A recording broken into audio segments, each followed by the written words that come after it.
મામલતદાર કચેરી હળવદ ખાતે હીટવેવની આગાહી અને હવામાન વિભાગ દ્વારા રેડ એલર્ટ જાહેર કરતા હળવદ મામલતદાર સાહેબ દ્વારા જન સુવિધા કેન્દ્ર પર અરજદારો માટે મંડપ અને ઠંડા પાણીના જગની વ્યવસ્થા કરવામાં આવી।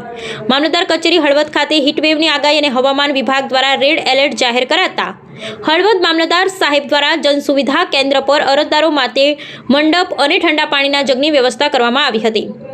તેમજ મામલતદાર સાહેબ સાથે સંકલન કરી હળવદ શહેરમાં સેવાકીય સંસ્થા સમર્થ એજ્યુકેશન એન્ડ ચેરિટેબલ ટ્રસ્ટના પ્રમુખ એડવોકેટ નીતાબેન સોલંકી દ્વારા જન સુવિધા કેન્દ્ર હળવદ ખાતે અરજદારો માટે એર કુલરની વ્યવસ્થા કરવામાં આવી। તેમજ ફ્રેન્ડ્સ યુવા ગ્રુપ સંજયભાઈ માલી અને તેમની ટીમ દ્વારા અરજદારો તેમજ સરકારી કર્મચારીઓ માટે મામલતદાર કચેરી તેમજ સરકારી તમામ કચેરી હળવદ કોર્ટના સ્ટેમ્પ તેમજ વકીલશ્રીને પોલીસ સ્ટેશન તમામ પોલીસ કર્મીઓને ઠંડી છાશના વિતરણ કાર્યક્રમ રાખવામાં આવ્યો।